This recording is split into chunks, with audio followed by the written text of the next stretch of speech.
Friends, we are discussing about the features of the North America continent. तो मित्रों, हम लोग उत्तरी अमेरिका महाद्वीप की आकृतियों का अध्ययन कर रहे हैं, जिसमें अभी हम लोगों ने कोस्टल एरियाज पर जाकर के स्टेट्स यानी जल संधियों को देखा था पिछले क्लास में।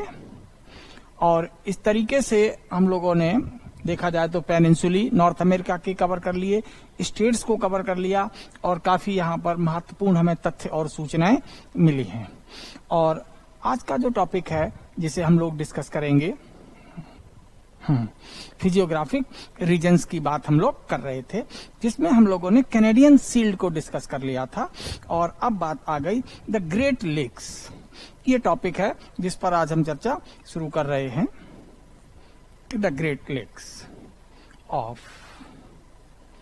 नॉर्थ अमेरिका कॉन्टिनेंट, उत्तरी अमेरिका महाद्वीप की महान झीलें।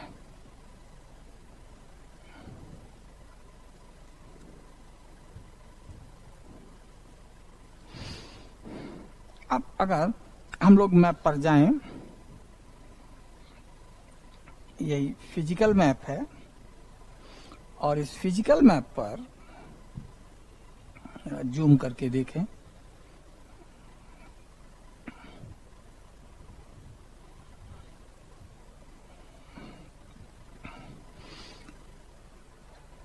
This is the Lake superior.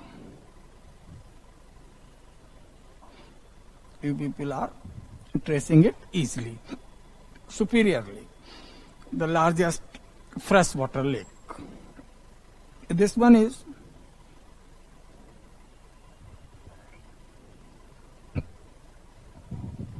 Huron. This one is Michigan, and Erie and Ontario.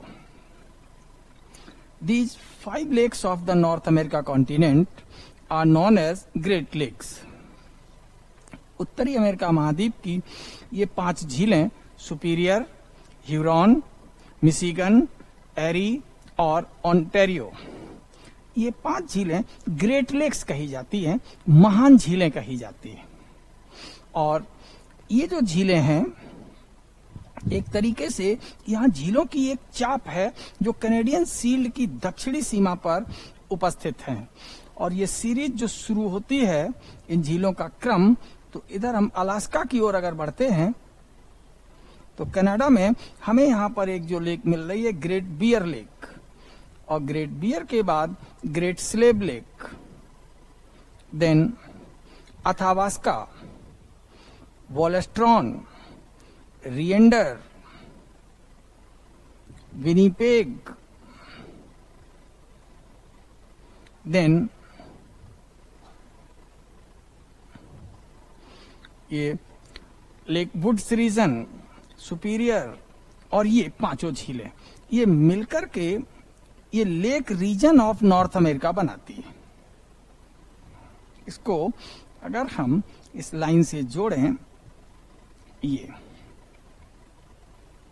so this entire red belt indicate the red region of the North America,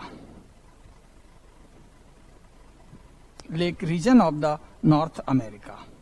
इसी lake region of North America के पूर्वी भाग में यहाँ ये 5 बड़ी झीलें उपस्थित हैं जो कि इनलैंड नेविगेशन का काम करती हैं, और यहाँ की स्थानीय लोकल जो क्लाइमेट है उसको भी अफेक्ट करते हैं, जिससे कि इंसान इसके किनारे बस्ती बसा के रह सके। यानी कि क्योंकि वाटर है ये और बाकी ये लैंड है, टेम्परेट इलाका है, और टेम्परेट इलाके में लैंड जो एक्सटेंसिव है, विस्तृत लैंड है, शीघ्रता से ठंडी होती है, और जबकि वाटर इतनी जल्दी नहीं ठंडा होता है, तो यहाँ पर थोड़ी ठंडक कम रहती है सर्दियों में। इसलिए इंसान ने आबादी यहाँ बसाई है ताकि वह आसानी से रह सके। तो आबादी में, आवागमन में और फ्रेश वाटर है, इसके हिसाब से इनके 3 बड़े योगदान हैं, जो कि इस उत्तरी अमेरिका के बीचों बीच भूमि को, इंटीरियर पार्ट को डेवलप करने में इन्होंने बड़ी मदद की है। इसलिए इन 5 झीलों को ग्रेट लेक्स के नाम से जाना जाता है। तो हम लोग जैसा कि अपने नोट्स बना रहे हैं, तो नोट्स में जो हमारी लाइन आई वो कौन सी लाइन यहां पर बन गई, अब आप लोग आसानी से लिख सकते हैं। द 5 यानी उत्तरी अमेरिका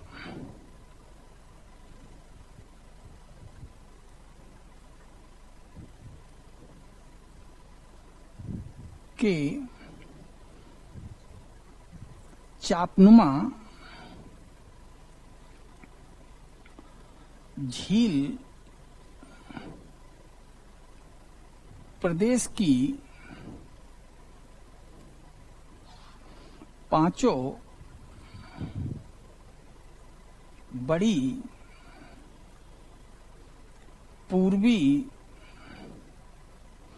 झीलें महान झीलें कही जाती है।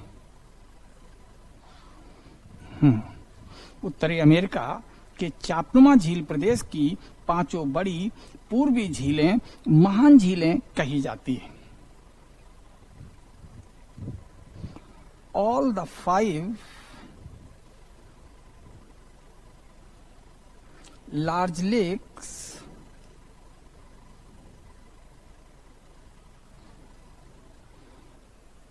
of the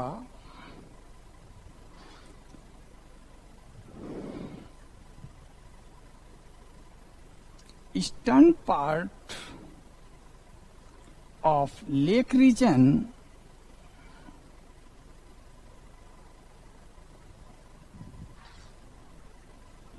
in the North America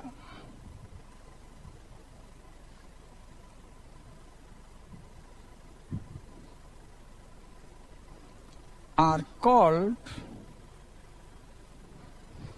Great Lakes.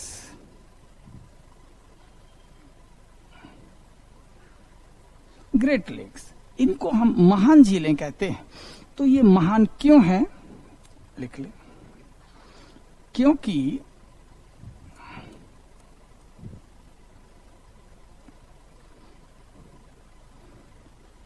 ये झीलें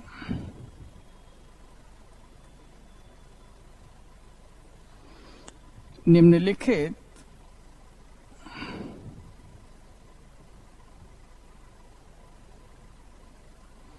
महत्वपूर्ण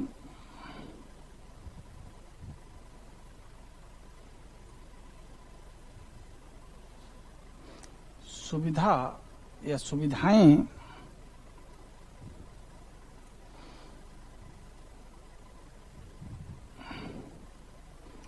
उपलब्ध कराती है।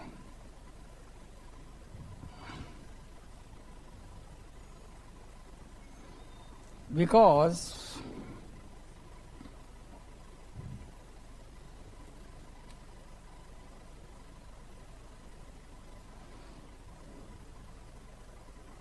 these lakes provide the following facilities,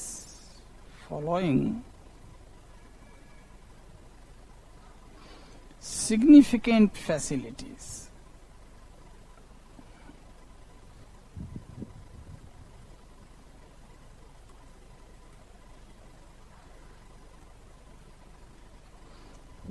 कौन कौन सी फैसिलिटी हैं, कौन कौन सुविधाएं प्रदान की है। नंबर 1, इनलैंड नेविगेशन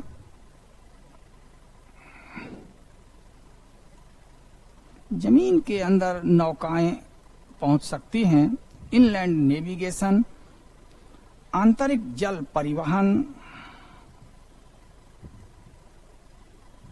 अंदर महाद्वीप के तो आंतरिक अथवा अंदर आ गए, अंतःस्थलीय जल परिवहन, ये भी शब्द लिखा जाता है।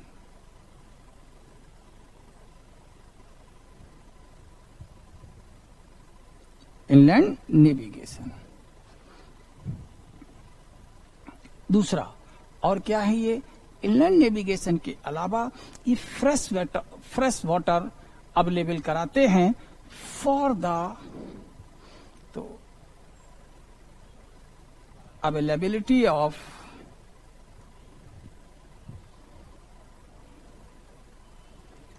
फ्रेश वाटर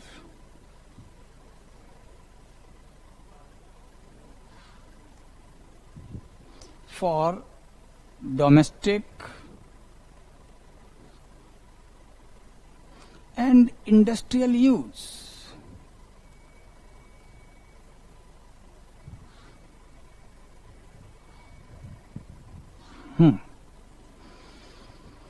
घरेलू तथा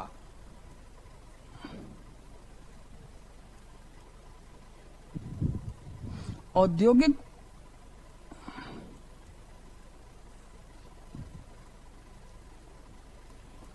उपभोग के लिए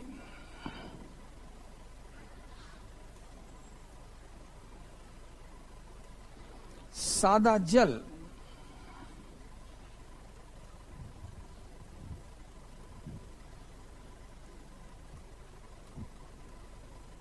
की आपूर्ति अवेलेबल, ये भी यहां से होता है।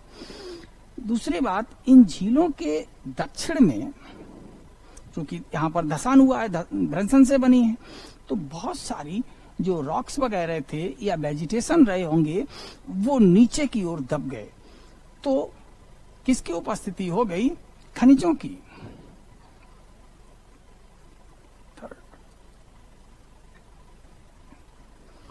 Availability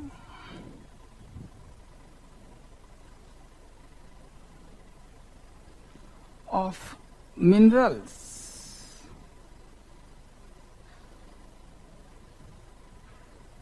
into nearby regions to the lakes.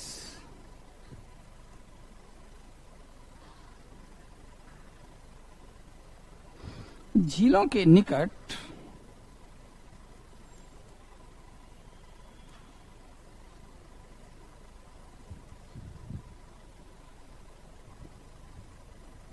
वर्ती क्षेत्रों में, निकटवर्ती क्षेत्रों में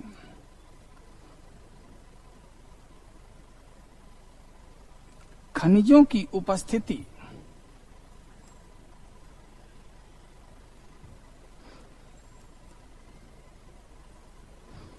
एक तरीके से ये कहा जाए फ्रेश वाटर आवागमन और आबादी, जिसके आधार पर उद्योग विकसित हो सके, इंडस्ट्रीज डेवलप हो सके, खनिज भी साथ में। तो ये वो सारे फैक्टर्स हैं जिसके आधार पर ये क्षेत्र औद्योगिक प्रदेश में बदल जाए, और उद्योग ही उत्तरी अमेरिका के महानता का कारण है। इसलिए कहा जाता है कि उत्तरी अमेरिका के ग्रेटनेस में या इकोनॉमिक माइटनेस में इन झीलों की एक बड़ी भूमिका है। तो इन झीलों को इसी नाम से इंडिकेट करने के लिए हम लोगों ने महान झीलें कहा है। Probably it is now clear the 5 lakes. What are these 5 lakes? ये 5 झीलें कौन कौन सी हैं, इनके नाम हम लिख चुके हैं। तो इन 5 झीलों के जो अंतर्गत आते हैं वो क्या क्या हैं? ये 5 झीलें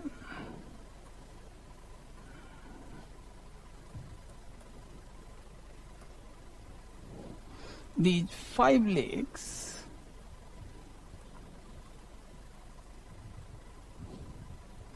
are हैं, कौन कौन से हैं? पहला सुपीरियर,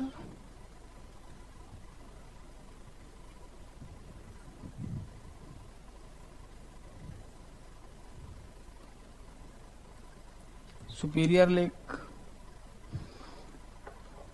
दूसरा ह्यूरन,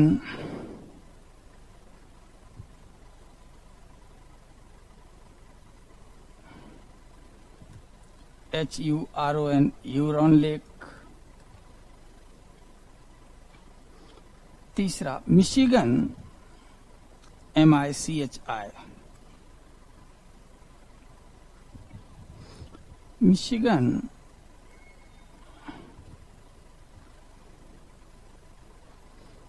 एरी, ERIE, एरी लेक, एल सब में जोड़ दें, लेक झीलें,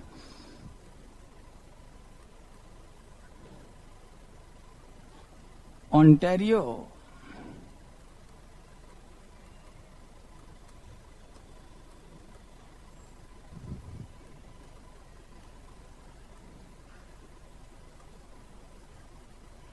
ये 5 झीलें हैं। तो ये जो 5 झीलें हैं, अब हम इन 5 झीलों को पॉलिटिकल मैप पर देखें तो हमारा ये क्वेश्चन बड़ी आसानी से हो जाएगा।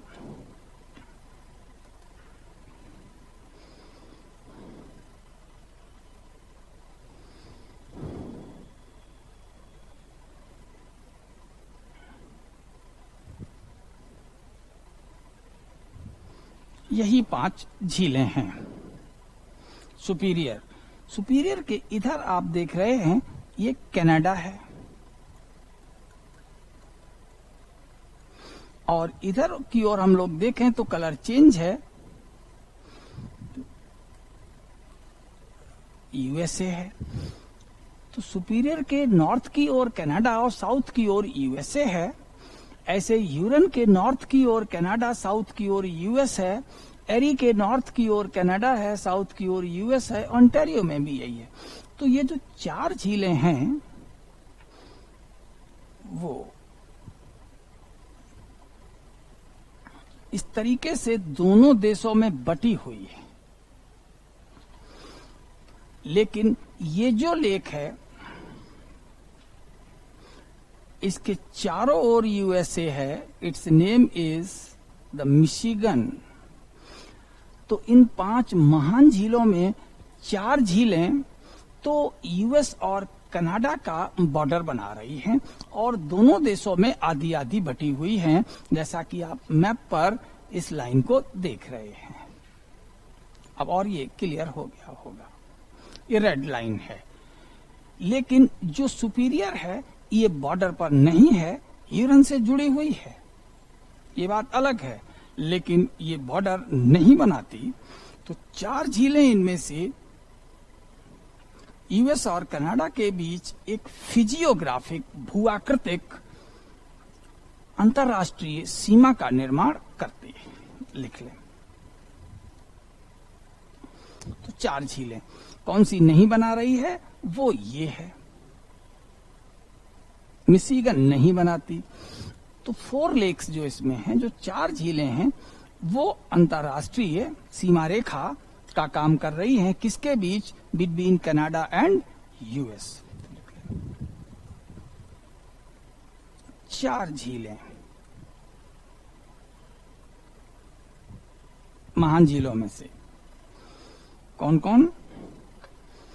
सुपीरियर, ह्यूरॉन, एरी,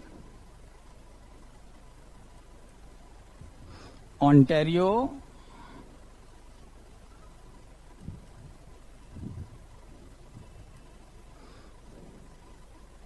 क्या है ये 4 झीलें? ये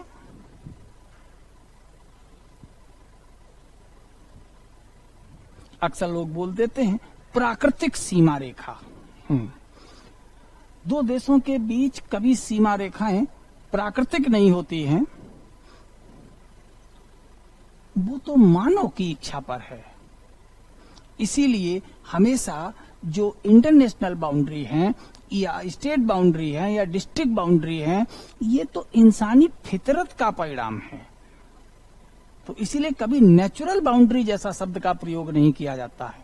हाँ, अब इन बाउंड्री को अगर हम ये कहें कि हमने कोई प्राकृतिक या भौगोलिक आकृति ले ली, झील ले ली, नदी ले ली, फॉरेस्ट ले लिया, डेजर्ट ले लिया, तो इन्हें हम फिजियोग्राफिक बाउंड्री कहते हैं, भू आकृतिक सीमा रेखा कहते हैं। तो ये कैसी सीमा रेखा है ये? तो 4 झीलें सुपीरियर, ह्यूरॉन, एरी, ओंटारियो,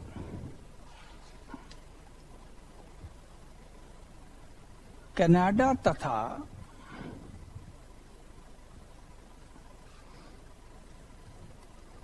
यूएसए यानी संयुक्त राज्य अमेरिका के बीच भू आकृतिक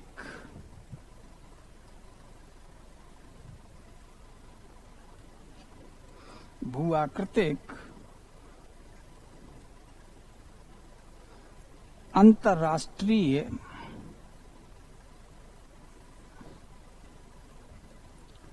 सीमा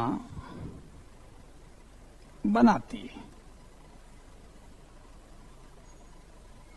So the 4 lakes, Superior, Huron, Erie, Ontario, makes the 4 lakes, Superior, Huron, Erie, Ontario, make the physiographic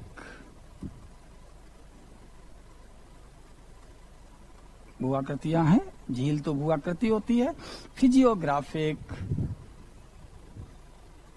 international border या बाउंड्री बिटवीन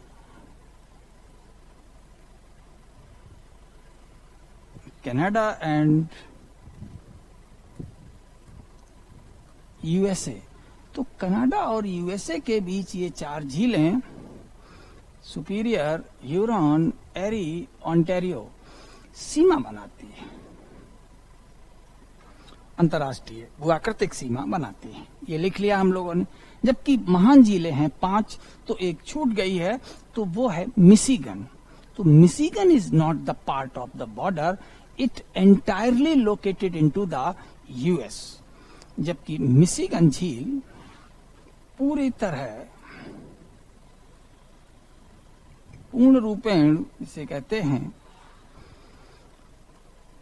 संयुक्त राज्य अमेरिका के अंतर्गत है।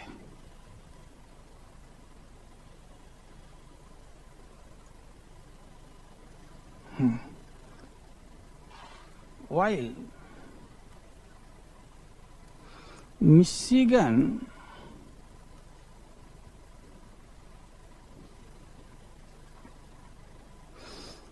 is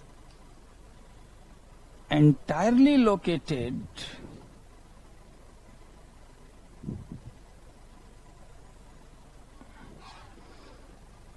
within USA, it doesn't claim the border। यहां बॉर्डर से इसका कोई मतलब नहीं। तो इस तरीके से अगर ये प्रश्न बन जाए कि यूएस और कनाडा के बीच जो भूआकृतिक सीमा है, वो भूआकृतिक सीमा किसके द्वारा बनी हुई है? By the Great Lakes. अब बात इसकी आती है, हम लोग मैप पर फिर चलें। तो पॉलिटिकल मैप पर फिर पहुंच गए, और पॉलिटिकल मैप को गौर से अगर आप देखें तो यहां इसको थोड़ा रिड्यूस करें जिससे कि आपको पूरा ये मैप स्पष्ट हो जाए। तो ये जो बॉर्डर लाइन है, ये तो भी है, ये जो बॉर्डर लाइन है जो यहां तक चली आई, एक सीधी लाइन जैसी है, just like a straight line. तो ये स्ट्रेट लाइन किसके पैरेलल खींची गई है? लैटिट्यूड के। तो कौन सा लैटिट्यूड है? It is 49 degree. So this red line is known as the 49 degree parallel. तो कनाडा और यूएस के बीच जो बॉर्डर है वो बॉर्डर एक तो फिजियोग्राफिक है यानी ग्रेट लेक से बना हुआ है, दूसरा कार्टोग्राफिक है, हाँ मानचित्र पर बनाया गया है. तो जो कार्टोग्राफिक जो सीमा रेखा है वो है 49 डिग्री पैरेलल. 49 डिग्री पैरेलल ये है. तो दो चीजें मिलकर के यहाँ सीमा रेखा बना रही हैं, एक तो झील और दूसरा है ये 49 डिग्री अक्षांश. तो 49 डिग्री अक्षांश को मैप पर प्लॉट किया गया और उसके आधार पर जो सीमांकन हुआ वो 49 डिग्री पैरेलल कहलाया. तो इधर ये यूएसए है और ये कनाडा है. यहाँ इसकी बात हम लोग बाद में कर लेंगे, लेकिन जो हम लोग पढ़ रहे हैं अभी कि ये झीलें बहुत महान हैं क्योंकि वहाँ के इकोनॉमिक एक्टिविटी में, खासकर इंडस्ट्रियल एक्टिविटी में बहुत इंपॉर्टेंट रोल प्ले करते हैं. अगर हम मैप पर आ जाएं तो यहाँ आपको डुलुथ दिख रहा है. यहाँ अगर हम चले जाएं कनाडा में तो थंडर वे दिख रहा है. अगर हम मिशिगन झील के किनारे आ जाएं तो हमें यहाँ शिकागो दिख रहा है, मिलवॉकी दिख रहे हैं, गैरी दिख रहा है. ये प्लेसेस हैं, ये सभी यहाँ के इंडस्ट्रियल टाउन हैं. और अगर हम यहाँ आ जाएं एरी लेक के किनारे तो एरी लेक के किनारे हमें डेट्रॉइट दिखता है, क्लीवलैंड दिखता है, यहाँ बफलो दिख रहे हैं. इधर कनाडा में चले जाएं तो हैमिल्टन दिखता है.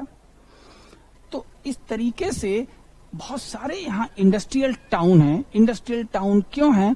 क्योंकि इनके जस्ट साउथ में यहाँ मिनरल्स हैं, खनिज हैं. खासकर एरी झील के साउथ में यहाँ पर ये रिच कोल फील्ड है, कोयला बेल्ट कही जाती है.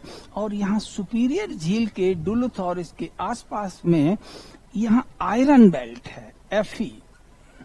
और यहाँ अगर हम कहें तो ये कोल बेल्ट है, कोयला बेल्ट है. और अगर हमें स्टील बनाना है, स्टील ही एक तरीके से बैकबोन मेटल है फॉर द इंडस्ट्रियलाइजेशन. औद्योगिकरण के लिए स्टील ही एक तरीके से मेरुदंड धातु है. तो स्टील का निर्माण के लिए कच्चा माल कोयला और आयरन ओर इस ग्रेट लेक रीजन में प्रचुरता से उपलब्ध है. अब अगर हम यहाँ इंडस्ट्री चलाएंगे और उससे कुछ भी मशीनें बनाएंगे तो वो बोट से होकर के यहाँ ऑन्टेरियो झील के किनारे और फिर इनलैंड नेविगेशन यहाँ पर आप जाएंगे तो न्यूयॉर्क है. और न्यूयॉर्क जो है वो हडसन रिवर के किनारे है. Name of the river eight which the New York is located, Hudson. अब इससे होकर के हम न्यूयॉर्क पोर्ट तक पहुंच गए. अगर कोई कच्चा माल कम है या कोई मशीनरी मंगानी है तो न्यूयॉर्क से होकर के ये अंदर भी आ सकती है. और इन झीलों के औद्योगिक प्रदेश में बनी मशीन्स या उत्पाद यानी प्रोडक्ट वो आसानी से यहाँ पर न्यूयॉर्क आ गए. और न्यूयॉर्क से अब ये एक्सपोर्ट या कोई चीज मंगानी है तो इंपोर्ट, एक तरीके से एक्जिम के लिए एक्सपोर्ट और इंपोर्ट के लिए यहाँ न्यूयॉर्क अवेलेबल है. तो ये जो क्लोजनेस है with the Atlantic coast, richness and availability of the minerals, favourable local climate, ये सब ऐसी चीजें हैं जो नॉर्थ अमेरिका के इस ईस्टर्न पार्ट को इंडस्ट्रीज के लिए, उद्योग के लिए उसे उपयुक्त बना देते हैं, सुटेबल बना देते हैं. तो इन सबके बेस पर अगर कहा जाए these lakes are the Great Lakes, so we have to note down the important facts one by one. First one we can write down about the Lake Superior. तो सबसे पहले हम लोग कुछ सुपीरियर झील की खासियत लिख लें. चलिए लिखते हैं. तो हमारी हेडिंग क्या बनी? तो लेक सुपीरियर पढ़ रहे हैं तो कभी इंडिविजुअल लेक से भी क्वेश्चन बनता है. तो हेडिंग हो गई सुपीरियर झील, lake superior.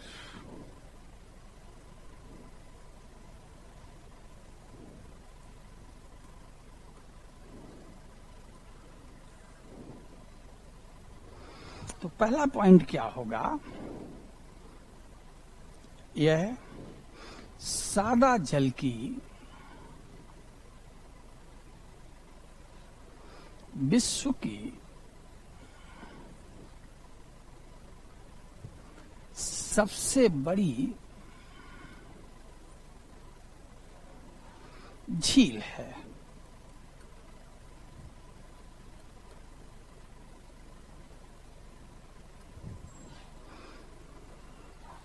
It is largest fresh water lake. Largest lake नहीं कह रहे हैं, क्या कह रहे हैं, लार्जेस्ट फ्रेश वाटर लेक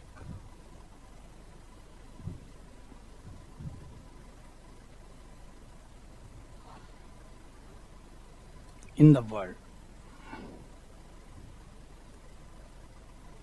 तो पांचों झीलों में तो ये बड़ी है ही, यहां तक कि पूरे विश्व में इससे और कोई बड़ी सादा जल की झील नहीं है।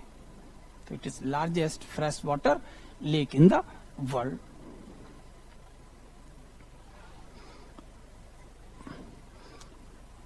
यह झील कनाडा तथा संयुक्त राज्य अमेरिका में बटी हुई है।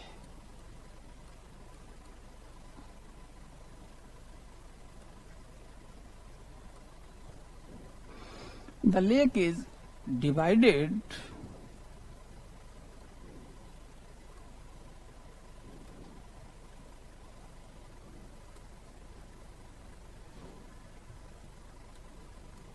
into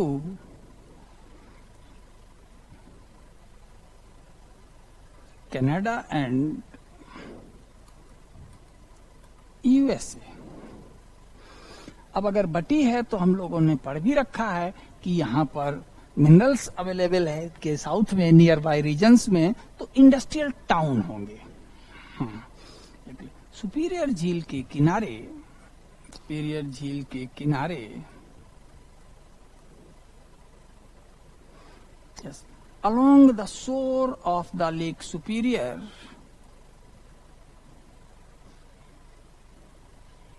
along the shore of the Lake Superior,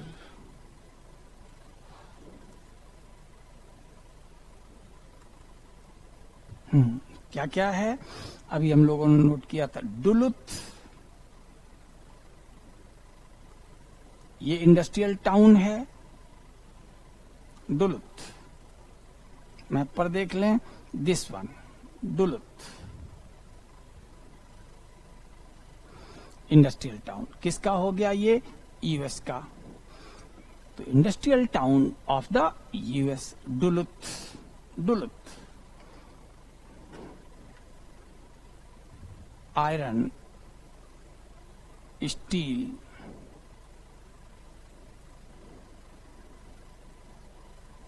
centre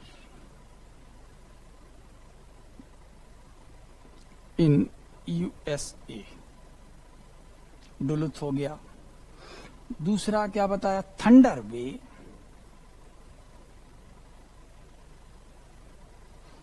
thunder बे ये कहां का इंडस्ट्रियल टाउन हो गया,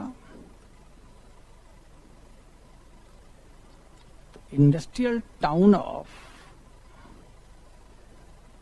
कनाडा। ये कनाडा का औद्योगिक नगर है। तो डुलुथ संयुक्त राज्य अमेरिका का औद्योगिक नगर है, और जो थंडर बे है ये कनाडा का औद्योगिक नगर है।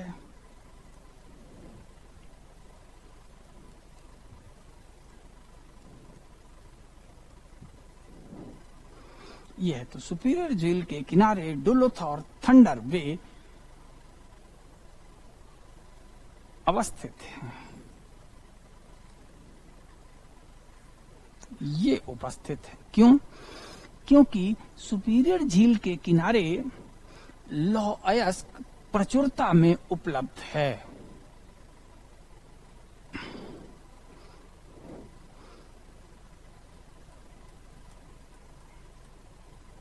क्योंकि सुपीरियर झील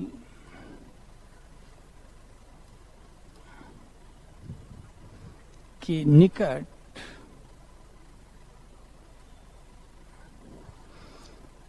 लौह अयस्क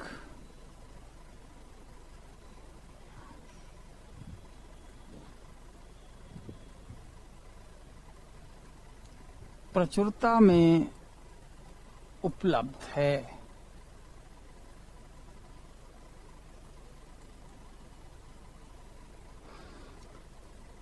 Because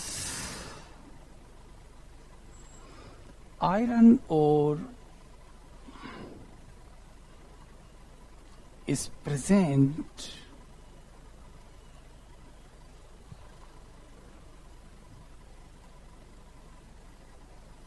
in a large amount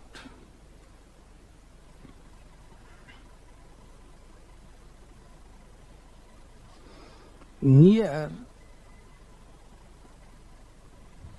the lake superior. यहाँ सुपीरियर झील के किनारे लौह अयस्क प्रचुरता में उपलब्ध है। तो सुपीरियर लेक रीजन अगर आता है तो सुपीरियर लेक रीजन वास्तव में क्या है? यह एक लौह अयस्क खनन पेटी है, आयरन ओर माइनिंग बेल्ट है। कहाँ की? यूएस की।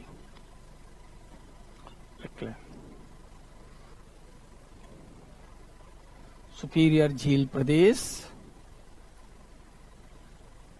कभी सुमेलित करने के लिए क्वेश्चन आए तो क्या टिक करेंगे? क्या है सुपीरियर झील प्रदेश? सुपीरियर झील प्रदेश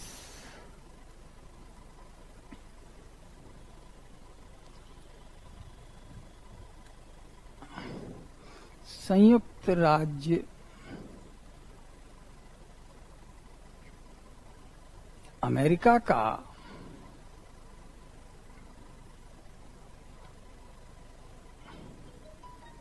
सबसे बड़ा लौह अयस्क आयरन ओर। अयस्क क्या होता है? जिसको रिफाइन करके धातु प्राप्त करते हैं। लौह अयस्क क्षेत्र है, आयरन ओर फील्ड है, क्षेत्र है। तो Lake Superior region is the largest iron ओर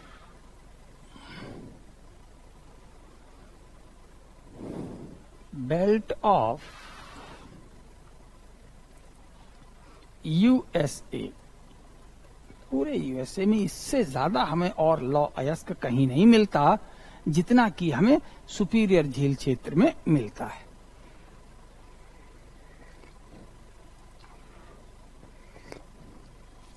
तो जब लौह अयस्क है, कोयला एरी झील की ओर से आ जाएगा बोट पर, तो सस्ती परिवहन लागत पर यहां हमें कोयला उपलब्ध हो जाता है और इरी झील को सस्ते परिवहन लागत पर सुपीरियर से क्या मिल जाएगा? लौह अयस्क मिल जाएगा। तो फिर इन झीलों को आपस में जोड़ा जाएगा। तो जोड़ने के लिए यहाँ पर जो स्थानीय नहरें हैं वो वेलेंड कैनाल और सू कैनाल हैं, जिससे होकर के कच्चे माल और दूसरे रिफाइंड मेटल्स मूव करते रहते हैं। और इस तरीके से इन झीलों का अपना एक अलग नेटवर्क सा स्थापित हो गया है। और हडसन नदी के द्वारा ये सब अटलांटिक के तट से भी जुड़ जाते हैं। इस तरीके से वहाँ की इंडस्ट्रियल माइटनेस में ये एक सिग्निफिकेंट रोल प्ले करता है। तो हम लोगों ने सुपीरियर झील के बारे में लिख लिया। It is the largest fresh water lake, it is the iron ore mining belt, as well as the industrial centers are located like the Duluth and Thunder Bay.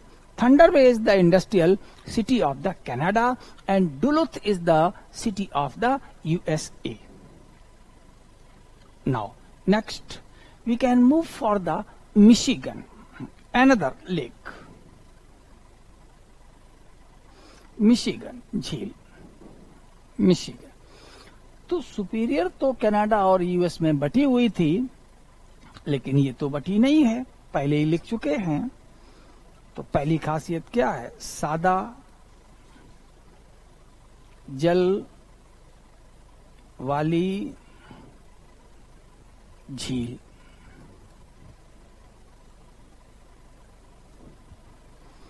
जो पूरी तरह संयुक्त राज्य अमेरिका के अंतर्गत आती है। The fresh water lake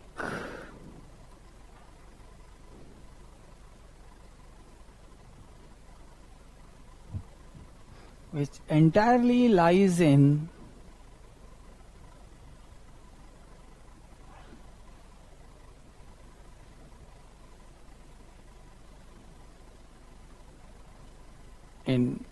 USA। अब हमें मैप पर फिर जाना पड़ेगा और देखना पड़ेगा। एक बार मैप पढ़ के कॉपी पर नोट कर लिया तो काम बनेगा। तो जब मिशिगन में आते हैं तो इसके साउथ में इंडस्ट्रियल टाउन हैं, जैसे मिलवॉकी, शिकागो एंड गैरी। ठीक है, इस झील के किनारे पर, मिशिगन झील के तट पर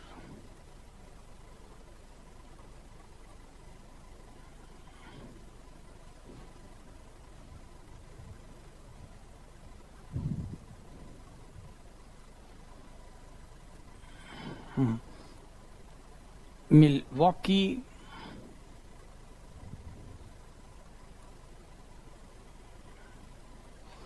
शिकागो, शिकागो ही पढ़िएगा ना, लिखा हो तो शिकागो आप बोल दें।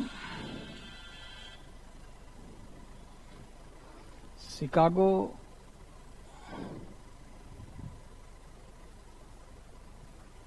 तथा गैरी औद्योगिक नगर हैं।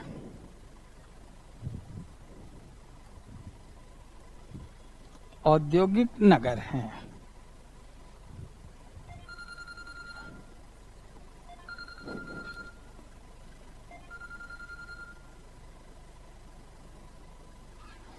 औद्योगिक नगर हैं। Milwaukee, Chicago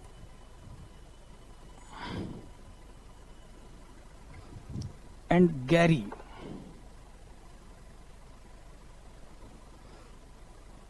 are industrial towns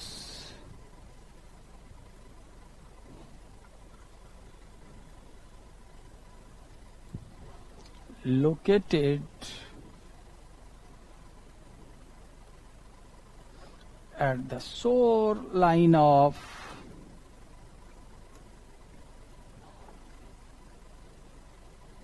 Lake Michigan। तो लेक मिशिगन के किनारे पर ये, इसमें से मिलवॉकी और गैरी स्टील मेकिंग सेंटर्स हैं, iron and steel making centres. Milwaukee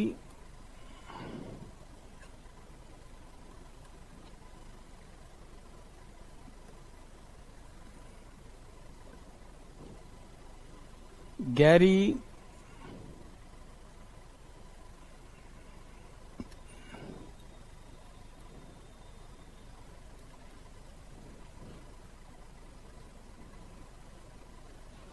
these two are what? Steel making centers। इस्पात बनाने के केंद्र हैं ये, इस्पात निर्माता हैं ये। इस्पात निर्माण केंद्र है।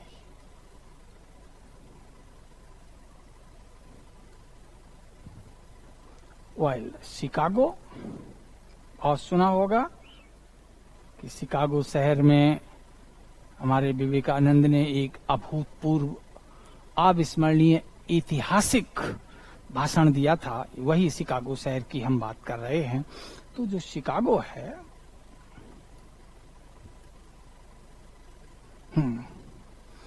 वेरियस टाइप्स ऑफ इंडस्ट्रीज, बहुत बड़ा नगर है।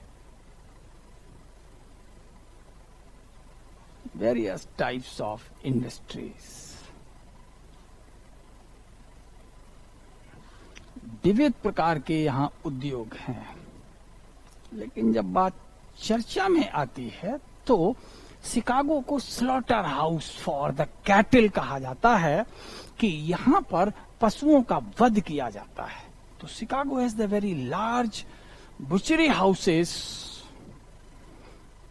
Of the world fame. तो विश्व स्तर के बहुत बड़े यहाँ पर बूचड़ खाने हैं। खासकर जो विशेष उद्योग है उसमें है पशुओं की वधशालाएं।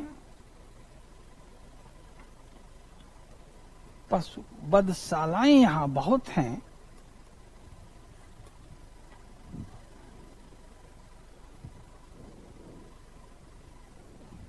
और इसलिए मीट इंडस्ट्री, मांस उद्योग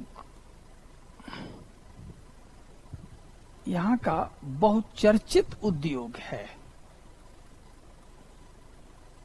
मीट इंडस्ट्री,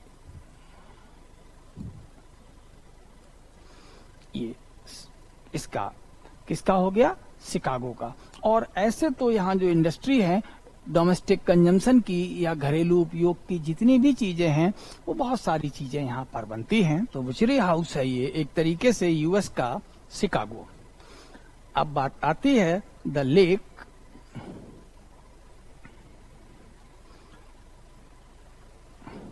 ह्यूरन झील। तो लेक जो ह्यूरन है, सादा जल की झील है, फ्रेश वाटर लेक है। Fresh water lake divided in Canada and US. Canada एवं यूएसए में बटी हुई है। अब इंडस्ट्रियल टाउन कौन से हैं, तो झट से किस पर पहुंच जाएं? एटलस पर। तो ह्यूरन के किनारे अगर हम लोग देखते हैं तो कनाडा का सडबरी है। कौन सा सेंटर है ये?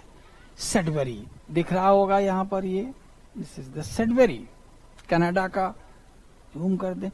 सडबरी का भी नाम आप लोगों ने साइंस टेक में सुना होगा, पढ़ा होगा, कि यहाँ पर न्यूट्रिनोज की खोज की गई। न्यूट्रॉन नहीं, न्यूट्रिनोज। न्यूट्रिनोज वो होते हैं मासलेस, चार्जलेस पार्टिकल। न्यूट्रॉन तो हैवीएस्ट सब एटॉमिक पार्टिकल है। न्यूट्रॉन जो है वो किसी परमाणु के अंदर पाया जाने वाला सबसे बड़ा और भारी कण है। लेकिन न्यूट्रिनोज क्या होते हैं? Massless, chargeless particle. तो सडबरी एक इंडस्ट्रियल टाउन है कनाडा का। यहाँ तक कि ये अर्थ साइंस का भी एक बड़ा सेंटर है, भूगर्भ विज्ञान का भी बड़ा सेंटर है, फिजिकल साइंसेस भी हैं। तो वहाँ फिजिकल साइंसेस में एक जो है वो Sudbury centre of the physical sciences से ही न्यूट्रिनोज की खोज हुई है। तो कहीं कहीं साइंस टेक में चर्चा में आता रहता है। तो हम लोग लिख लें, सादा जल की झील है। यह कनाडा एवं यूएस में बटी हुई है।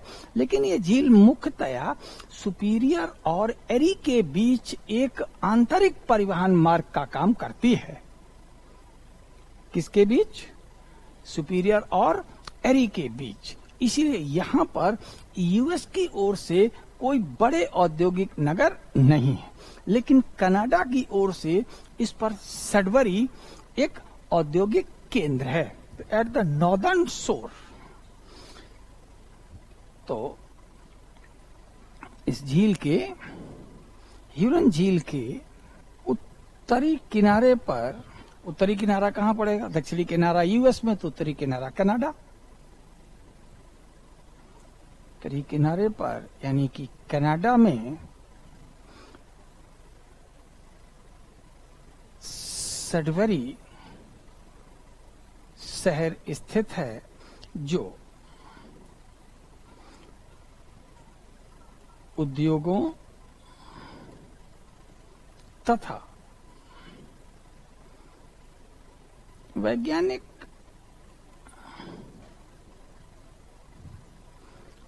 अनुसंधानशालाओं के लिए जाना जाता है। Sudbury the city of Canada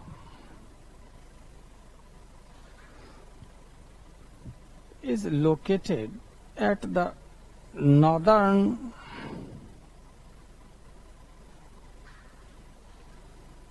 shore of Lake Huron. The city is known for scientific research laboratories. Besides the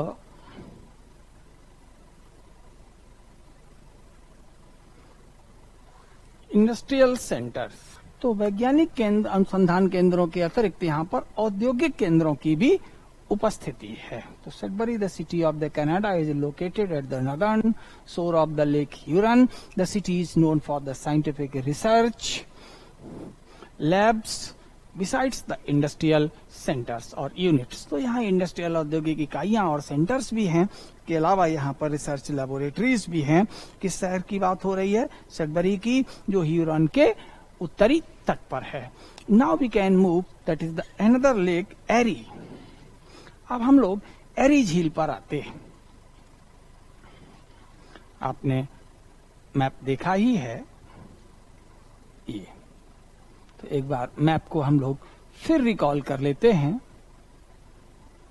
कौन कौन सी लेक्स हैं वो? तो ये एक लेक हो गई, रफली this is superior,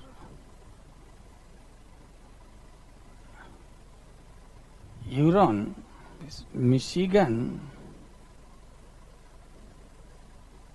eri,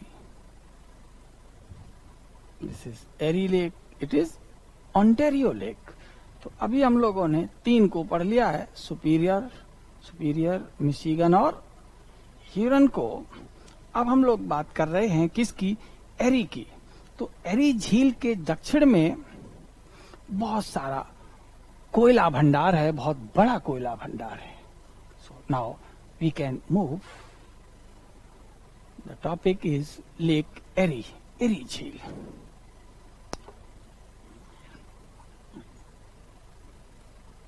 Erie झील या एरी झील, जो अच्छा लगे लिख ले। एरी lake,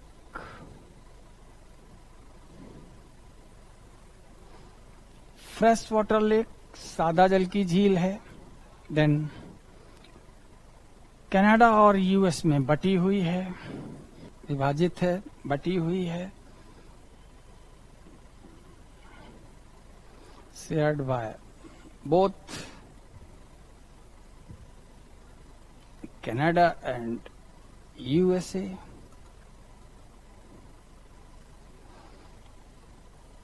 And a prominent industrial region. यह एक प्रमुख औद्योगिक क्षेत्र है, a prominent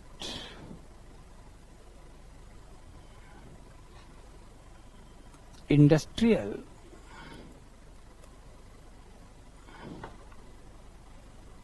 रीजन। क्यों है? क्योंकि इसके दक्षिण एवं पूर्व में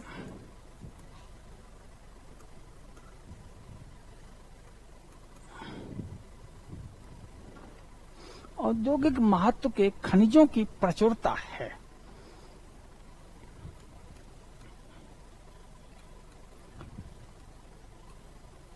औद्योगिक महत्व के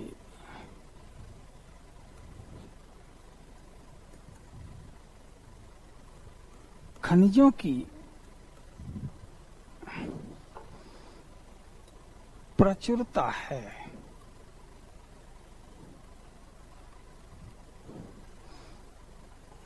Because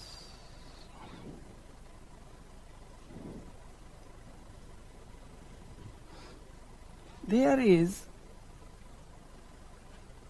abundance of minerals of industrial significance located into south and east to the lake, located into the region south and east to the lake. So just southward there is the prominent belt of the coal, कोयला belt है यहाँ पर, और south east में अगर हम चले जाएं तो वो अपलेसियन रेंज है, जिसे हमने आपको ईस्टर्न कॉर्डिलेरा कहा था। क्या कहा था? ईस्टर्न कॉर्डिलेरा कहा था। तो वहां की तो जरा मैप पर देख लेते हैं। यही एरी है, ये साहब पिट्सबर्ग रहा, यहां नहीं दिख रहा है। जरा मैं इसको कट करके फ्रेश कर दूं तो और बेहतर दिखेगा। अब आपको स्पष्ट यहां दिखेगा।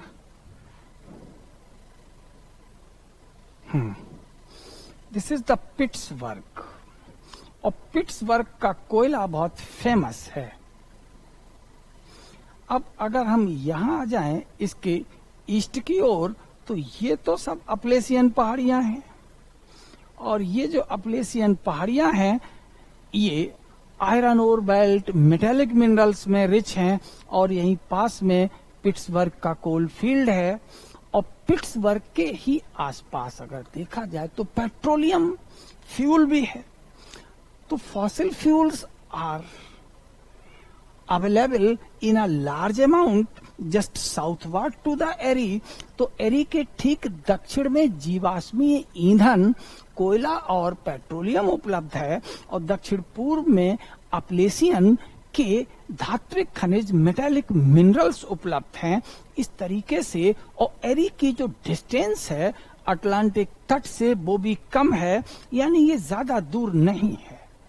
तो इट्स क्लोजनेस और the proximity with the Atlantic coast, abundance of the minerals, particularly the metallic minerals and the fuel minerals, यानी इस झील की अटलांटिक तट से निकटता और खनिजों में धात्विक खनिजों की उपस्थिति और ऊर्जा खनिज में कोयला और पेट्रोलियम की उपस्थिति इस झील को एक प्रोमिनेंट, एक महत्वपूर्ण औद्योगिक प्रदेश में बदल देती है। It is the availability of the resources. और हम लोग समझते हैं केवल रिसोर्स अवेलेबिलिटी से कहीं कुछ नहीं हो जाता है। रिसोर्सेस ऑफ मिनरल्स तो अफ्रीका कॉन्टिनेंट में भी काफी है, but still the Africa continent is far behind into the race of the industrialisation. औद्योगिक प्रगति और प्रतिस्पर्धा में अभी भी अफ्रीका महाद्वीप बहुत पीछे है। इट मीन्स ह्यूमन रिसोर्स होना चाहिए, टेक्नोलॉजी होनी चाहिए, कैपिटल होना चाहिए। And this is the Atlantic. ये अटलांटिक है, तो इधर की ओर क्या होगा? वेस्ट में यूरोप होगा। And since the days of the Columbus के दिनों से ही यूरोपियंस ने यहां आना शुरू कर दिया। न्यूयॉर्क और बोस्टन उनके दो बड़े डेस्टिनेशंस रहे, और जब यूरोप से तकनीकी, टेक्नोलॉजी, कैपिटल और लोग यानी एचआर, ह्यूमन रिसोर्स बड़ी प्रचुरता में उपलब्ध हुए, तो फिर इस महाद्वीप के इस पूर्वी भाग में औद्योगिकीकरण बड़ी तेजी से प्रारंभ हुआ। Although the days was of the colonisation, जबकि ये दिन औपनिवेशिक दिन थे, and the real master was the Britain. और इन सभी का जो उस समय स्वामी था, जो कॉलोनियल मास्टर था, वो ब्रिटेन था।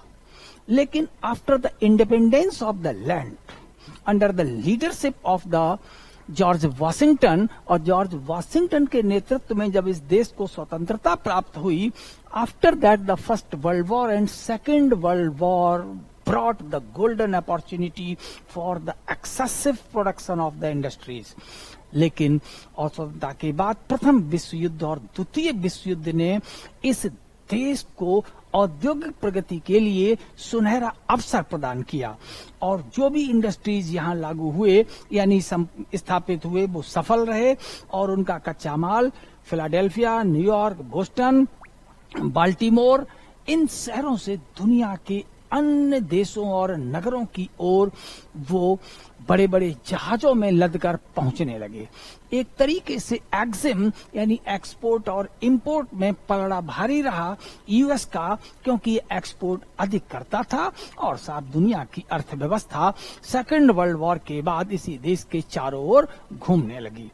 जब हम इन चीजों को अपनी इस वर्तमान परिस्थितियों से जोड़कर देखते हैं और या उनके ऐतिहासिक इवोल्यूशन की बात करते हैं, तो फिर हमें ज्योग्राफी की लोकेशन भी क्लियर होनी चाहिए। यही कारण है कि ये चीजें हम लोगों से जनरल स्टडी में पूछी जाती है। The ratification of bare fact is not the study of the civil services. हम तथ्यों को रट करके सिविल सेवा की तैयारी नहीं कर सकते, वो उसका अध्ययन या उसका पाठ्यक्रम नहीं है। Very clear. हमने बहुत पहले कहा है कि हम किसी भी इंफॉर्मेशन को लें और उस इंफॉर्मेशन में बजाय ये सोचे कि इसे हम कैसे याद करेंगे, it is not the matter, it is not the issue. Issue is that what's its significance. इस सूचना की जरूरत क्या है, यानी इस सूचना का महत्व क्या है। अगर हम इस पर गौर करें तो हमें सारे फैक्ट अपने आप याद होते चले जाते हैं, and facts become the evidence. और यही तथ्य ही तो गवाह हो जाते हैं कि हम जो कह रहे हैं, हम जो सोच रहे हैं, वो ऐसा ही था, तो देख भी लेते हैं। तो यहाँ हमने बात की किसकी, एरी की। तो Erie is one of the prominent industrial region in the US, and just northward to the Erie is the Canada, and you can trace easily and see the London. It is not the British capital, the city that has been named after or in the memory of the London. The people who have lost their birthplace in the search of the money, ऐसे लोग जिन्होंने धन की लालच में अपना जन्म स्थान छोड़ दिया, उन्होंने अपना नाम लंदन रख लिया। इस जगह पर रहते हैं कनाडा में। कनाडा और यूएस हम लोग जानते हैं एंग्लो स्पीकिंग है, तो नाम भी हमें अंग्रेजी वाले ही मिल गए। तो यहाँ जो हमें सिटी मिल गए, डेट्रॉइट है, क्लीवलैंड है और बफलो है। There is the Buffalo, B for Buffalo. और इनके साउथ की ओर यहाँ पिट्सबर्ग है। क्या है? पिट्सबर्ग है। और पिट्सबर्ग से अगर हमें बहुत ही उत्तम कोटि का पिट्सबर्ग का एंथ्रासाइट कोल अगर ये मिल जाए तो इंडस्ट्रीज बहुत अच्छे चलेंगे। तो अब नोट्स लिखते हैं और पता करते हैं क्या क्या सिग्निफिकेंस हुआ। Because there is abundance of minerals of industrial utility और significance located in the south and east to the lake. ये इसकी उपलब्धता है। तो संयुक्त राज्य अमेरिका में यहाँ 3 प्रोमिनेंट इंडस्ट्रियल टाउन हैं। संयुक्त राज्य अमेरिका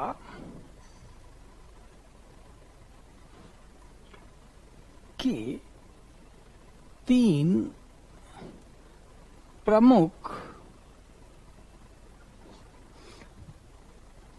औद्योगिक केंद्र एरी झील के किनारे अवस्थित हैं। There are 3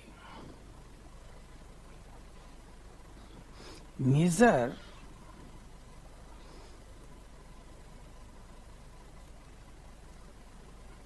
industrial towns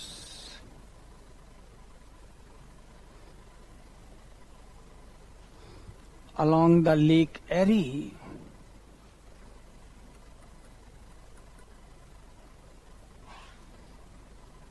in the USA. USA में ये 3 टाउन है. B for Buffalo, C for Cleveland,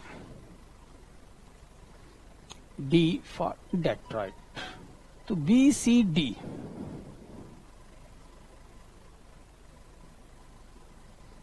Buffalo,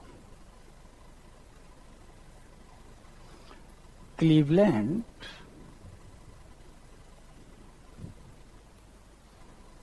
Detroit, BC-D. यानी अगर हम ये कह दें ये है एरी लेक, तो this point is Buffalo, this point is Cleveland, this point is Detroit. यानी अगर इनका हमसे क्रम भी पूछा जाए कि साहब ईस्ट टू वेस्ट बताएं, तो यही लाइनें हुई. हम लोग जानते हैं इधर क्या होता है ईस्ट, तो इधर क्या होते हैं वेस्ट. तो इनका ईस्ट टू वेस्ट जो क्रम है वो क्या हो गया BC-D. Buffalo, Cleveland and Detroit. अब इन सब के अगर हम दक्षिण में यहां पर चले जाते हैं, जरा मैप पर पहुंचे, पॉलिटिकल मैप है ये, यहां ये पिट्सबर्ग है, तो साउथ में इसके पिट्सबर्ग भी है. ये रहा Pittsburgh, P for Pittsburgh. Then अगर हम यूएस का केवल मैप देखें तो कुछ और बहुत सारी जानकारी मिल जाएगी. यहां जाएं, थोड़ा और जूम करें. दिस इज द लेक एरी.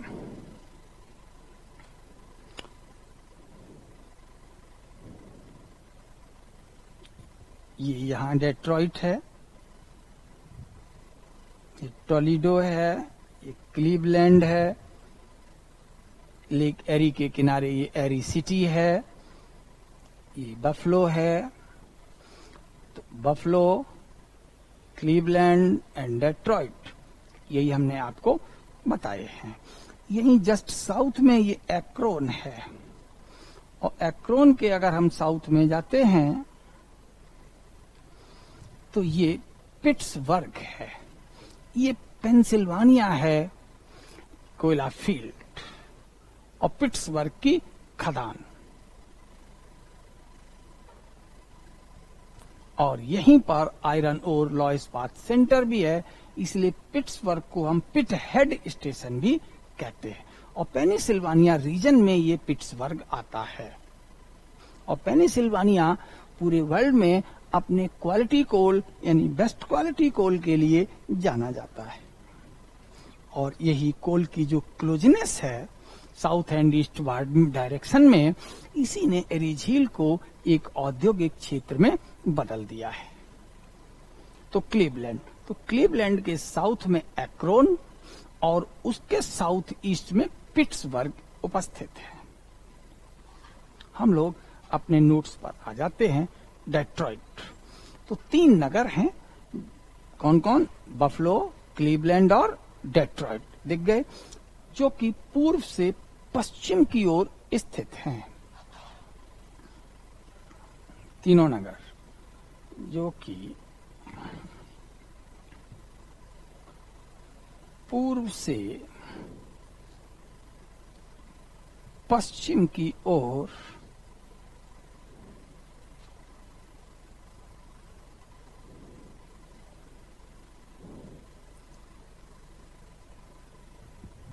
अवस्थित हैं. These cities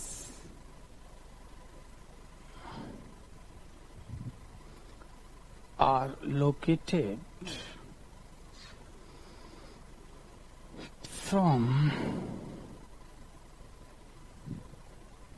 east to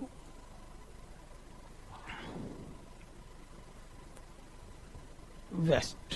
ये दूसरा क्या है, क्लीवलैंड के दक्षिण में एक्रोन शहर है।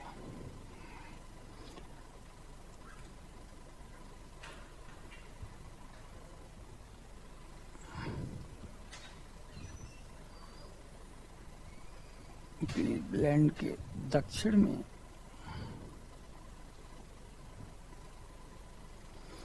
एक्रोन नगर है, एक्रोन सिटी है।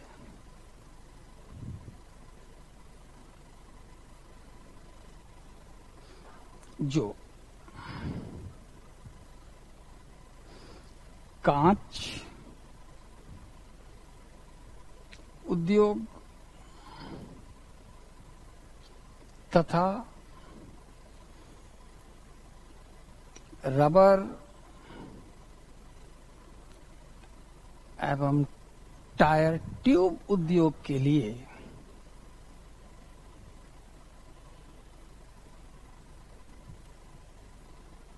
टायर ट्यूब उद्योग केंद्र है।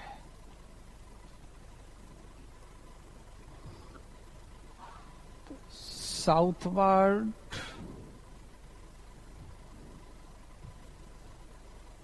To the Cleveland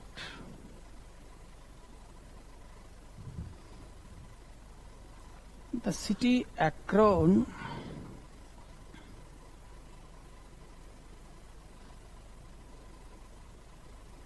is located known for glass, rubber and tire tube industry.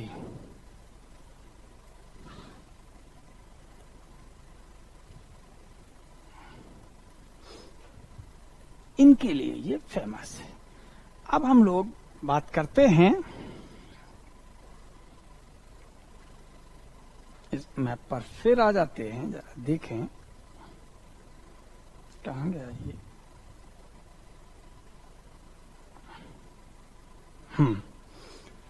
Buffalo पर बी पर क्या बनता है, आयरन और स्टील। क्लीवलैंड में क्या है, आयरन स्टील से ऑटो पार्ट्स बनाए जाते हैं, यानी यहां पर इंजीनियरिंग इंडस्ट्रीज है।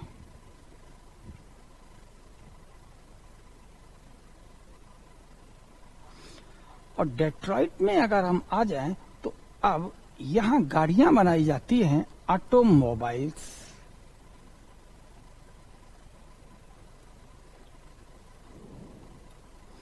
ऑटोमोबाइल्स में लगेंगे टायर और ट्यूब, ये एक्रोन से आ जाते हैं।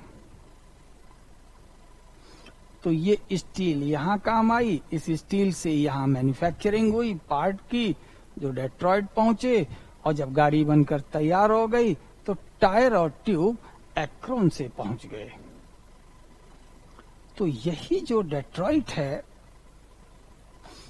इतना फेमस हुआ ऑटोमोबाइल इंडस्ट्री के लिए, उद्योग के लिए, गाड़ी और वाहन उद्योग के लिए, कि अगर कोई भी शहर दुनिया में अब मोटर गाड़ी उद्योग में, ऑटोमोबाइल के क्षेत्र में अगर प्रोग्रेस करता है तो लोग उसे डेट्रॉइट कहने लगते हैं।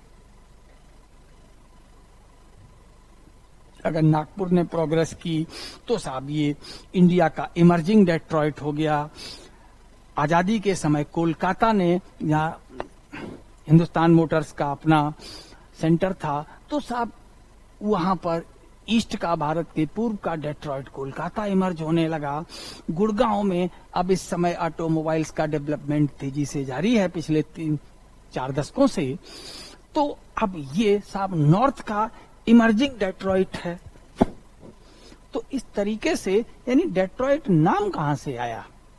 The original or the primal city Detroit is located along the western shore of Lake Erie. तो एरी झील के किनारे यही डेट्रॉइट शहर यहां स्थित है। यहां से इसका नाम आता है। तो यहां अगर देखा जाए तो रबर और ये सब। तो अगर हम यहां लिख दें तो जो बफलो है, बफलो शहर किसके लिए है? लौह इस्पात केंद्र है ये, आयरन एंड स्टील सेंटर है ये। बी हो गया। Now come to C, Cleveland. यहां पर इंजीनियरिंग इंडस्ट्रीज है, ऑटोमोबाइल इंजीनियरिंग है ये।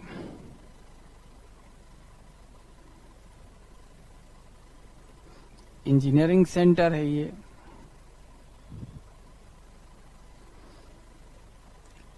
अभियांत्रिकी केंद्र है ये।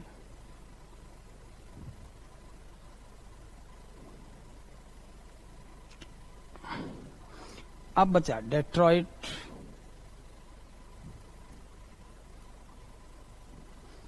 ये मोटर गाड़ी उद्योग है, यहाँ ऑटोमोबाइल इंडस्ट्रीज हैं ये।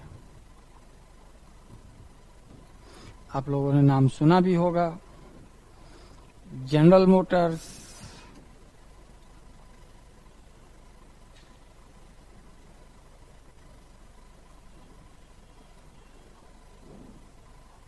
Ford, Chrysler. ये बहुत बड़ी कंपनियां इसी केंद्र पर डेवलप हुई हैं। किस सेंटर पर? डेट्रॉइट पर। जनरल मोटर्स, फोर्ड, क्रिसलर वगैरह, तो ये यहां पर डेवलप हुए। तो अब हम लोगों ने एक लेख को पढ़ा। किस लेख को हम लोग पढ़ रहे थे? लेक एरी। और एरी झील में हमने यूएस के 3 इंडस्ट्रियल टाउन यहां इंडिकेट किए, बफलो, क्लीवलैंड एंड डेट्रॉइट। ये रहा। अब अगर हम लोग कनाडा की ओर जाएं तो कनाडा में एरी झील के किनारे विंडसर और लंदन है।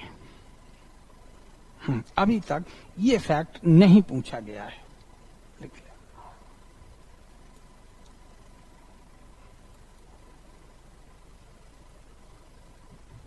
कनाडा में एरी झील के किनारे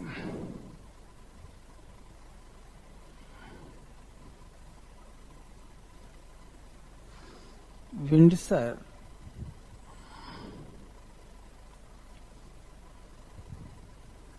तथा लंदन नगर है।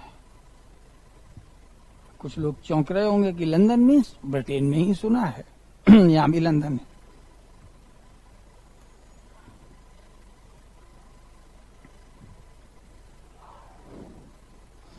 तो along the shore of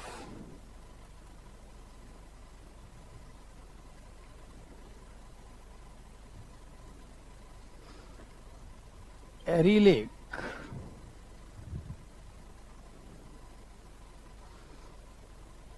Windsor city, London town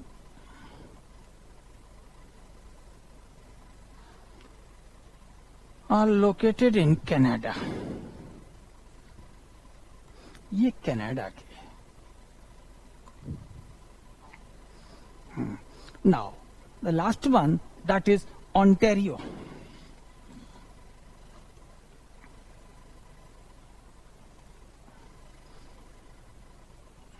This is the Lake Ontario.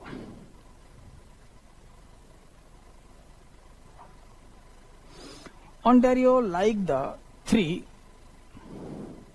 large lakes, Superior, Huron and Erie, it is also divided into Canada and US. और इसके किनारे जो शहर है वो है हैमिल्टन, ओशावा, ये और टोरंटो।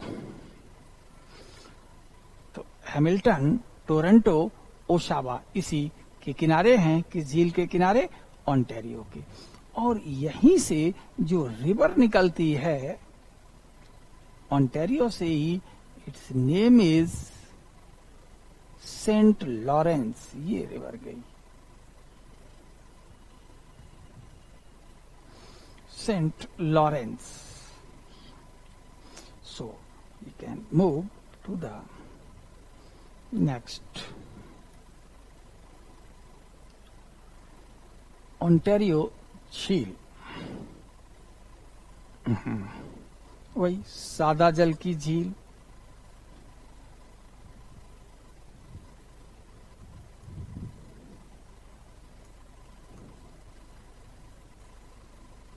फ्रेश वाटर लेक, ये तो कॉमन हो गया, 4 झीलों में, 5 झीलों में fresh water lake. Divided in Canada and US, ये 4 में कॉमन चीज है, लेकिन मिशिगन में ये लाइन नहीं लिखी जाती. और यूएसए में विभाजित है, हो गया. अब इसके किनारे भी इंडस्ट्रियल टाउन है.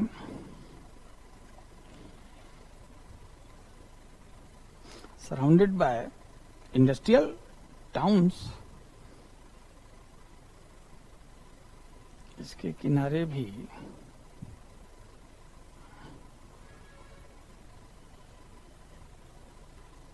नगर स्थित हैं.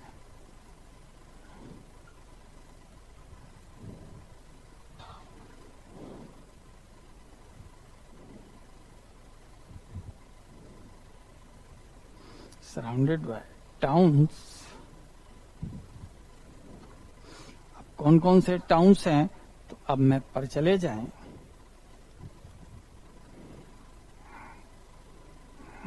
हैमिल्टन, टोरंटो और ओशावा.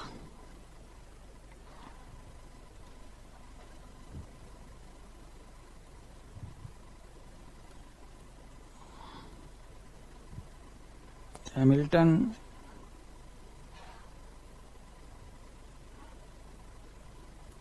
Toronto, Oshawa.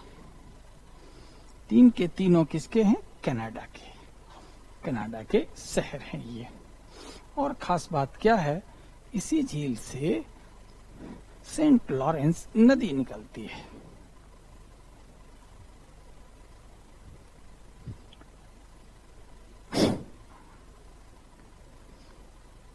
ओंटारियो झील से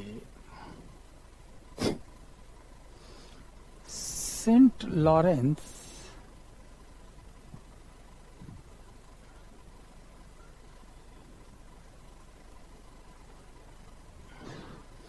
नदी निकलती है.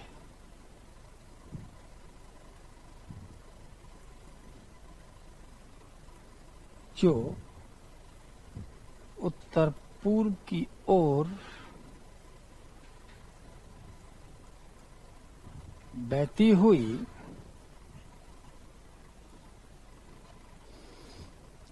अटलांटिक महासागर में गिरती है. The river Saint Lawrence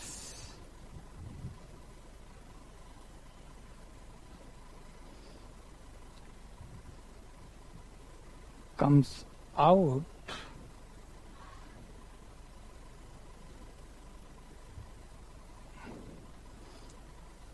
from the Lake Ontario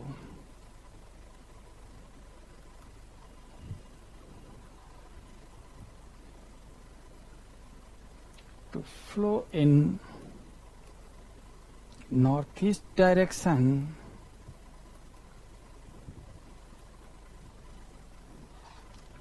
to fall into Atlantic Ocean.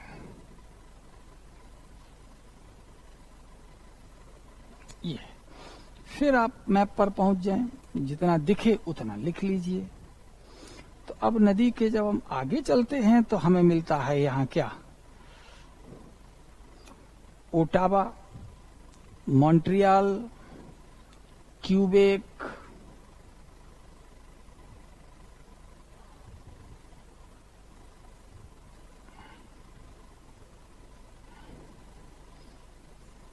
तो at the bank of river Saint Lawrence, नदी के किनारे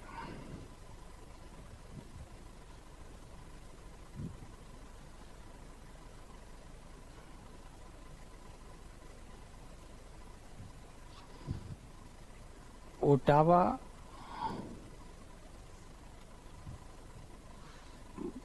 Montreal,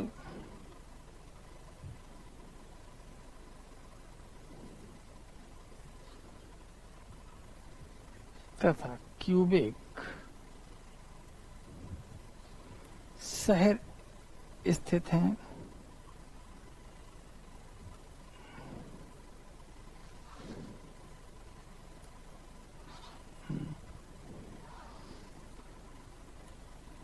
At the bank of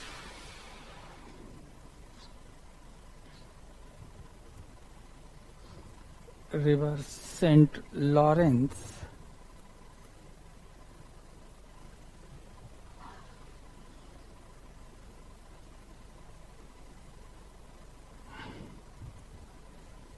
Ottawa, Montreal,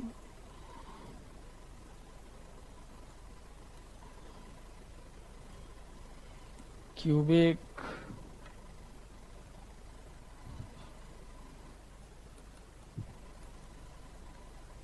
cities are located in the Canada. कहाँ है, किस देश में है ये नदी और शहर? कनाडा। कनाडा, ये सभी कनाडा में स्थित है। तो लेक रीजन में हम लोगों ने ग्रेट लेक्स पढ़ा, और भी देखा जाए तो लेक रीजन की अधिकांश झीलें कनाडा देश में हैं। मोस्ट ऑफ द लेक्स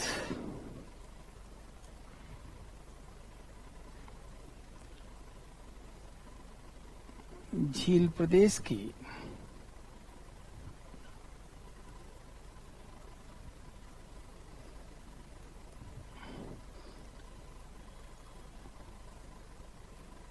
अधिकांश झीलें कनाडा देश के अंतर्गत है। Most of the lakes of the lake reason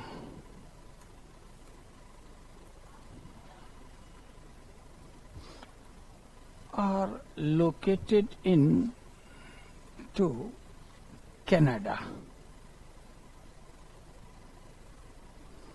and all are the freshwater lake, and all are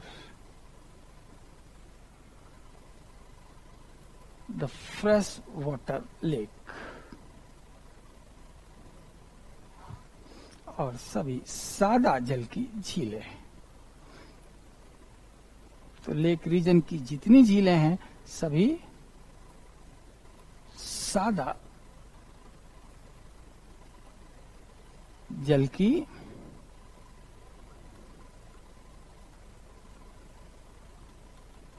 झीलें। तो अब हम लोग मैप पर जाके नोट कर लें कि कौन कौन सी झीलें हैं।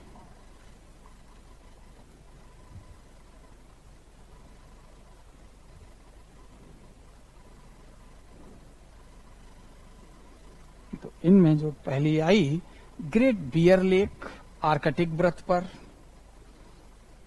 ग्रेट स्लेव, और इसी के पास यहाँ आयरन ओर माइन सेंटर है। येलो नाइफ पीला चाकू, चाकू स्टील का बनता है, बस यहाँ पीला लिखा हुआ है, येलो नाइफ। तो हम लोग यहाँ आ जाते हैं तो सभी सादा जल की झीलें हैं, जैसे ग्रेट बियर,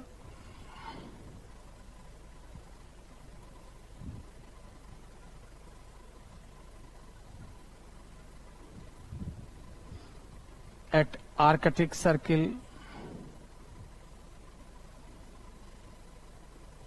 ये आर्कटिक वृत्त पर ग्रेट बियर, ग्रेट बियर को हिंदी में ग्रेट बियर ही लिखेंगे, नाम है ना, लिख दें बड़ा भालू। ग्रेट बियर झील, ये आर्कटिक वृत्त पर है।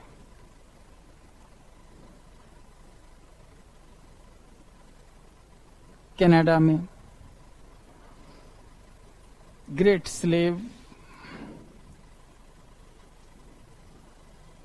उसके साउथ में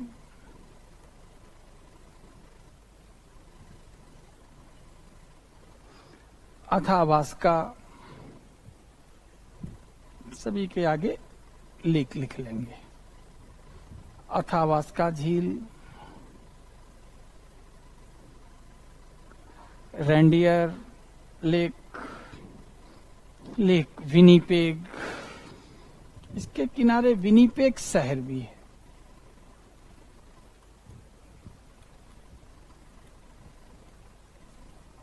विनीपेग झील इसी के, और अधिकांशतः जो नगर हैं वो झीलों के किनारे पर हैं। यहाँ नगर क्या जो बस्तियां हैं यहाँ पर छोटी सी कनाडा की, क्योंकि ये कनाडा का उत्तरी पश्चिमी भाग है जो कि बहुत ही ड्राई और कोल्ड है, यहाँ रेनफॉल काफी कम है। तो आज हम लोगों ने बहुत इंपॉर्टेंट बातें पढ़ी हैं जिन्होंने एक तरीके से नॉर्थ अमेरिका के हार्टलैंड पर अटैक किया है। तो अब हम लोग कल के लिए अपनी हेडिंग लिख सकते हैं, the great plain of the North America, great plain of the North America. अब आप इन सबको रिवाइज करेंगे, जो क्वेश्चंस होंगे वो आप लोग पूछेंगे, कोई भी डाउट होगा हम लोग क्लियर करते रहेंगे। So for today it's over, and the next day we will discuss over the Great Plain, Western Cordillera, Eastern Cordillera, Coast and Continental Shelf. All right, thank you.